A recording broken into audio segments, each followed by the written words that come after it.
Lockdown लागणार नाही हे केंद्र सरकारने जाहीर केलेलं आहे। जे लोक अशा अफवा पसरवत आहेत त्या सगळ्या लोकांवर फौजदारी कारवाई केली जाईल। मी स्पष्टपणे सांगतो, अशा पद्धतीच्या खोटी माहिती फेसबुक किंवा एक्स किंवा कुठल्याही सोशल मीडिया प्लॅटफॉर्मवर टाकणं किंवा अशा प्रकारच्या खोट्या पोस्ट या व्हॉट्सॲपच्या माध्यमातून पुढे पाठवणं तुम्ही फॉरवर्ड तरी केली तरी तो गुन्हा ठरेल आणि अशा गुन्ह्यातल्या प्रत्येकावर फौजदारी कारवाई होऊ शकते।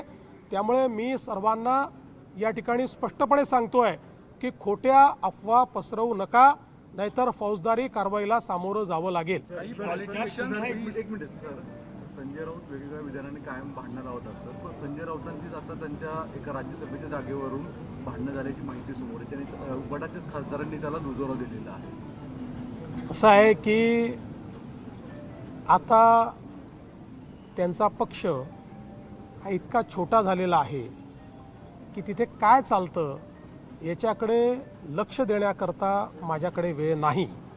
त्याच्यामुळे ते आपापसात भांडो, माऱ्या करो, एकमेकाच्या झिंजा उपटो, एकमेकाचे कॉलर पकडो, त्यांना लखलाभ आम्हाला महाराष्ट्र चालवायचा आहे। काय तथ्य आहे, कारण की बराच तो व्हायरल देखील होतोय, त्यामुळे कुठेतरी राजीनामा घेतला जाईल अशी देखील चर्चा असं आहे की नरहरी झिरवळ यांनी मला फोनवर दूरध्वनीवर संपर्क करून असं सांगितलेलं आहे की हा जो व्हिडिओ आहे तो 3-4 व्हिडिओ जोडून चुकीच्या पद्धतीनं तयार केलेला व्हिडिओ आहे आणि त्यामुळे याची चौकशी झाली पाहिजे। मी त्यांना ॲडवाईस केलेलं आहे की त्यांनी तात्काळ त्या संदर्भात एक कंप्लेंट दाखल करावी, या व्हिडिओची शहानिशा ही करण्यात येईल आणि एकूणच जी काही इमर्जिंग परिस्थिती आहे त्या परिस्थितीवर त्याची सत्यता काय आहे ती पडताळून या ठिकाणी त्यांच्या पक्षाच्या नेत्या सुनेत्राताई पवार आणि आम्ही मिळून योग्य निर्णय करू। सगळे राज्यात पावसाचं संकट पाहायला मिळतंय। यापूर्वी सुद्धा त्यांच्या कार्यालयामध्ये लाच घेताना त्यांच्या अधिकाऱ्यांना अटक करण्यात आली होती, यावेळेला सुद्धा त्यांच्यावर आरोप होते। सरकारवरती या सगळ्या गोष्टींचा कुठेतरी सरकारच्या प्रतिक्रिया बघा, असं आहे की मागच्या काळात जी घटना घडली त्याचं पूर्ण चौकशी झाली, त्याच्यामध्ये कुठेही झिरवाळांपर्यंत संबंध गेला नाही। आता जी घटना आहे, जे काही व्हिडिओ समोर आले ते गंभीर आहेत, त्यामुळे त्याची सत्यता पडताळणं हे अत्यंत गरजेचं आहे आणि ते जर सत्य असतील तर त्याच्यावर योग्य ती कारवाई होईलच। देवेंद्रजी, जिस तरीके से पॉलिटिशियन पुन्हा काही व्हिडिओ समोर येत आहेत, एकनाथ शिंदे यांचे माजी खासदार यांचा देखील व्हिडिओ समोर आलेला आहे, आणखी एक गुन्हा दाखल झाला आहे, काय नेमकं असं आहे की पहिल्यांदा तर त्यांच्यासोबत कोणाचे फोटो येतात, कोणाचे व्हिडिओज येतात, याच्यावरनं आपल्याला या सगळ्या गोष्टी डिटर्मिन करता येणार नाही।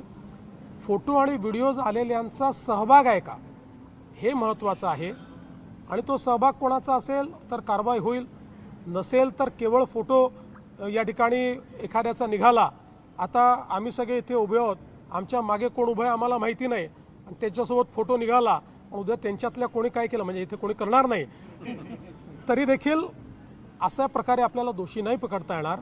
पण एक गोष्ट निश्चितपणे मी सांगतो की या प्रकरणामध्ये कोणालाच सोडण्याचं कारण नाही आहे। अतिशय डीप आम्ही जातो, अनेक नवीन गोष्टी लक्षात येत आहेत, अजून काही FIR येत्या काळामध्ये होण्याची शक्यता आहे। काही विक्टिम्स अजून पुढे येत आहेत, काही महिला पुढे येत आहेत, याच्या व्यतिरिक्त काही लोक आर्थिक फसवणूक झाली म्हणून देखील पुढे येत आहेत, त्यांचेही FIR हे लवकरच आपल्याला पाहायला मिळतील।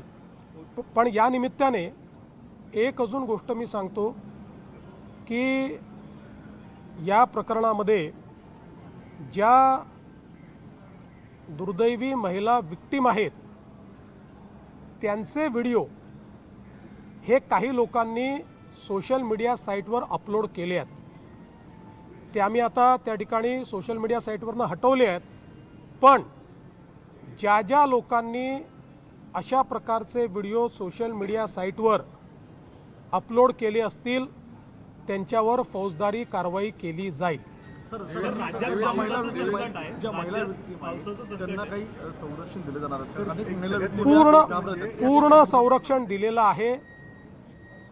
महिला ज्या काही विक्टीम आहेत त्या समोरच याकरता आल्या की त्यांना पूर्ण संरक्षण दिलेलं आहे आणि यापुढेही ज्या महिला येतील त्यांना पूर्ण संरक्षण दिलं जाईल. आणि म्हणूनच यातलं सगळ्यात महत्त्वाचं संरक्षण हे गोपनीयतेचं आहे. काही लोक ती गोपनीयता भंग करण्याचा प्रयत्न करतायत, त्यांना फौजदारी कारवाईला सामोरं जावं लागेल. देवेंद्र दो चीजें हैं. पहले अनेक जण व्हिडिओ विचित्र पद्धतीने अपलोड करतायत आणि याच्यावर सोशल मीडियावर आपण काही दिवसांपूर्वी हाऊसमध्ये